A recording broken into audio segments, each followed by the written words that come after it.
Kalau sudah kaum intelektual, para profesor, dan ada begitu banyak orang-orang yang saya hormati dan saya cintai seperti Mbak Bibi, lalu kemudian memiliki keberanian untuk speak up, bahkan kemudian mengajukan sebuah gagasan pengadilan rakyat, justru saya menjadi sangat pilu. Ada apa dengan kami yang ada di DPR?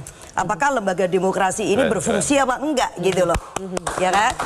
Justru ini kemudian menjadi koreksi juga bagi kita ketika ada institusi demokrasi yang kemudian disediakan segenap kewenangannya untuk menampung aspirasi, untuk memberikan respon, kemudian juga memberikan jalan keluar, tapi juga sekaligus mengkoreksi kalau ada tindakan misalnya pemerintah yang dianggap tidak tepat, tidak benar, ugal-ugalan atau brutal, lalu kemudian just silent. Saya kira alasan itu kemudian menjadi muncul gitu.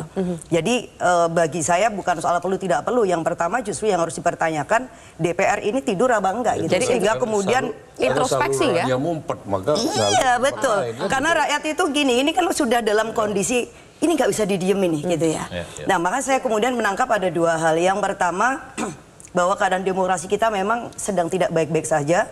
Sehingga kemudian para profesor itu sampai harus keluar dari kampus dan kemudian harus berbicara. Saya yakin itu juga nggak mudah buat beliau-beliau itu. TNI, Polri dan betul sekali. Apalagi kalau kemudian sudah mulai dituding misalkan partisan dan lain sebagainya. Dan saya sempat melihat ibu-ibu Harkisusi itu sampai kayak terluka gitu ya ketika kemudian dituding. Apalagi waktu itu sempat dikatakan tidak bagus lah, tidak elok. Nah, juga sama. Ya, tapi ketika kemudian itu yang kemudian diambil resiko itu berarti oh ini udah lampu merah.